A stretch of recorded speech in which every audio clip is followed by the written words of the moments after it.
Chennai government ஹாஸ்பிட்டலில் பாம்பன் சுவாமிகளோட படம் இருக்குது. ஹாஸ்பிட்டல் எதுக்கு ஆன்மீகவாதியோட படம்?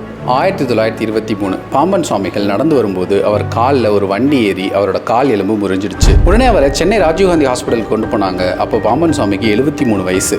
இவ்வளோ வயசில் எலும்பு முறிவு சரியாகிறதெல்லாம் சுலபம் இல்லை. அங்கே இருக்கிற பிரிட்டிஷ் டாக்டர்ஸ் இவரோட நிலையை பார்த்துட்டு சர்ஜரி பண்ணாதான் குணமாகும்னு சொல்லிட்டாங்க. பாம்பன் சுவாமிகள் முருக பக்தர். முருகன் மேலே உள்ள பக்தியில் சண்முக கவசம் இயற்றியவர். அந்த சண்முக கவசத்தை தொடர்ந்து பாடிட்டே இருந்தார். சரியாக 10வது நாள் அவர் தங்கியிருந்த வார்டுக்கு 2 மைல் வந்தது. கூடவே நம் தலைவனும் வந்தார்.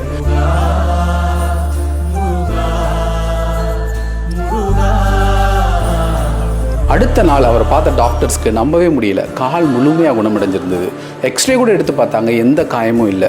இந்த அதிசயத்தை குறிக்கிற விதமாக இன்றைக்கும் ராஜீவ்காந்தி ஹாஸ்பிட்டலில் பாம்பன் சுவாமிகள் தங்கியிருந்த வார்டில் அவரோட திருவுருவப்படமும் வரலாறும் எழுதி வச்சுருக்காங்க.